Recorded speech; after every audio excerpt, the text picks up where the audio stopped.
Right, so whilst Rishi Sunak has been rightfully hammered over a Tory betting scandal, where one of his closest aides and former MP, Craig Williams, placed a bet on when he thought the general election would be called, when he might have been the beneficiary of insider information, and that was followed by a second suspension for the same thing, a candidate called Laura Saunders, the Tory candidate for Bristol North West.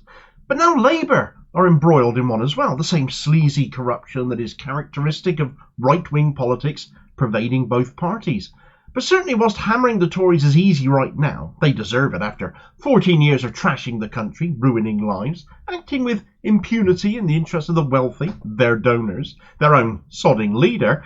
You don't get much richer than rich Rishi after all. They are electorally toast. So in my view, as this election campaign goes on, we should be holding Starmer's feet to the fire as the all but certain next Prime Minister, and examining his conduct before he gets too comfy.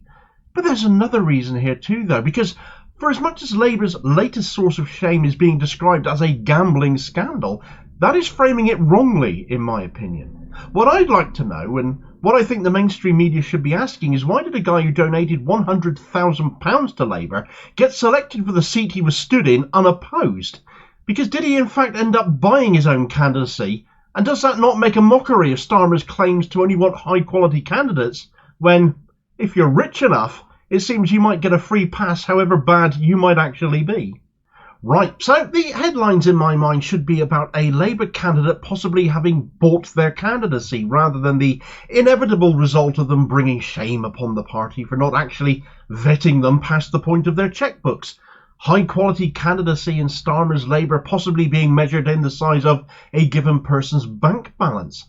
By fixating on the gambling side of this story, though, the mainstream media are able to directly compare the issues surrounding the Tory candidate Craig Williams, and Laura Saunders as well, with the suspension of Labour's Kevin Craig. You have a Tory who bet on when he thought the election was coming, when he might have had some insider knowledge of that, against a Labour candidate who bet on himself to lose.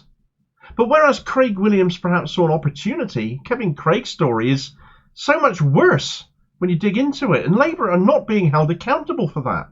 Because how the guy even became a Labour candidate is actually the far bigger story in my view. There is no moral equivalence here. And with the Tories as amoral as you get, what does that then make Labour? Kevin Craig is the CEO of a Westminster-based lobbying firm called PLMR.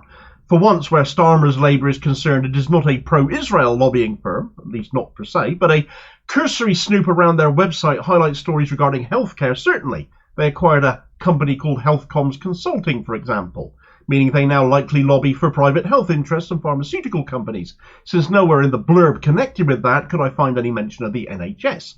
But there are other sectors mentioned as well. Underlining that, though, is a claim that he had pledged to give NHS privatisation fan Wes Streeting, our future health secretary, a further £39,000 towards the oh-so-convenient excuse of staffing costs, should Labour enter government, of course. Though I don't suppose Wesley can expect that little lump sum now. Now, PLMR's connections to the Labour Party began only back in February of this year, as another of the firm's lobbyists, Jack Abbott, had been selected by Labour to stand for the party in Ipswich, where Tory Tom Hunt currently holds a 5,400 majority. In order to raise Abbott's profile, to lobby for their own lobbyist, if you like, PLMR brought Rachel Reeves to Suffolk to speak to local business leaders, and she agreed, so it was quite the coup for them, so it would appear. Now, I couldn't possibly say whether this is connected to Reeves's visit to Ipswich or not, but just 1 week later, PLMR CEO Kevin Craig was announced as the Labour candidate for the neighbouring constituency of Central Suffolk and North Ipswich.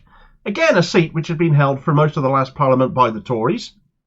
It's then Tory MP Dan Poulter being one of 3 Tories Keir Starmer allowed to defect to his party, no questions asked, of course. Now, according to 2 Labour sources who had spoken to Open Democracy on condition of anonymity, they confirmed that there had been no selection process, no vote, and certainly no input from local members, just that Kevin Craig was the only candidate selected for Labour, therefore a shortlist of 1 for that seat. There is imposing candidates, and there is not even making a pretence of democratic process. It's worth noting that for all of Labour's faffing about in recent weeks imposing candidates in a rush as the election was called, they actually chose to shut local members out of the candidate selection process and allowed Labour's National Executive Committee to take over selections as of last November. This, of course, led to 6 of those NEC members imposing themselves on safe seats, did it not? And if that doesn't scream corruption, frankly, then I'm not sure what does. So was this all down to Rachel Reeves getting Kevin Craig on the ballot then? Well, it's not like he wasn't known to the party already. Well known, well liked, you might add. Back in May of 2023, Craig did, after all, donate £100,000 to the Labour Party, putting him in the top 20 of private donors to Starmer's party, full stop. 1 week after that donation, Shadow Business Secretary Jonathan Reynolds appeared at an event chaired by PLMR. Such coincidence, I'm sure, to talk about the economy and Labour's manifesto and how it was developing at that point and how best to engage with Starmer's Labour.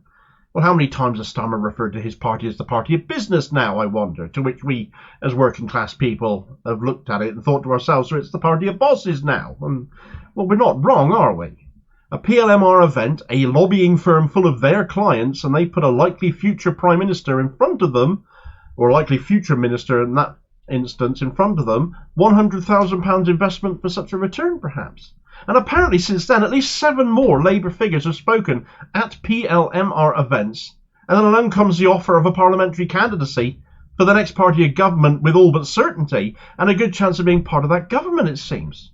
Perhaps too good a chance when the opportunity of making more money by betting against such an outcome presented itself, therefore. After all, most people who stand to be MPs usually desperately want to be MPs, and winning is absolutely what they set their sights on. In this case, that does not appear to be true at all. So did Craig even want it, or was he literally just handed it as a thank you for his donations and is making people Starmer's lot very much want to court accessible to them? As the mainstream media have, of course, fixated upon, though, Craig bet on himself to lose. The majority held by Dan Poulter when he won the seat for the Tories in 2019 was over 23,000. But given how badly the Tories are set to lose, I wouldn't necessarily describe that as insurmountable. But Craig allegedly, in fun, so he claims, bet on the new Tory candidate, a chap called Patrick Spencer, to win. I'll come back to him in a moment because he's also relevant. But when we think of people betting on themselves to lose, we think of footballers taking a dive in a match, or a boxer throwing a fight in a certain round. We don't think of politicians doing it. They're usually so self-serving. Yet here we have a scenario where conceivably, and it has to be said Kevin Craig has stated his intention was to give the money to charity, where he could have effectively been taking a dive in a general election, in a position to engineer his loss effectively. And where would that lose his would-be constituents, therefore? Hardly with decent representation. It's much easier to plan to lose than plan to win, after all, though, isn't it? All of this means there are questions that Labour need to answer, and whilst the Gambling Commission inquiry are what the media are focusing on, and absolutely that does need to take place and be carried out, how Kevin Craig became a candidate at all should be an even bigger story. Was it wooing Rachel Reeves in February when promoting one of his firm's employees who was standing for Labour in another seat? Or was she just the latest in a line of Labour politicians since Jonathan Reynolds rocking up to a PLMR event to press the flesh amongst the business types, lobbyist clients for whom access to politicians, especially ones likely to make up the next government, are incredibly valuable? If Reeves was just the latest Labour MP to attend an event since that £100,000 donation, though, has that donation effectively bought all of this Labour access and indeed this parliamentary candidacy?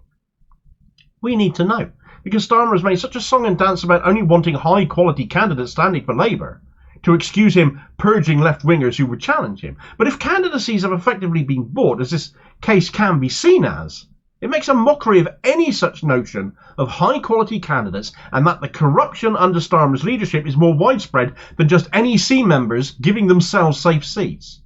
Have any other seats been effectively bought by other wealthy candidates, either financially or for another benefit of some kind or other? I said I'd come back to that chap Patrick Spencer as well. You see, the Tories have no moral high ground here either, since Spencer's father, who just happens to be a billionaire Tory peer, gave the Tories £250,000, his biggest donation in years, and lo and behold, his son gets selected for this ostensibly safe Tory seat. So they've basically done the same thing, arguably. But in this election, that's not even a guarantee.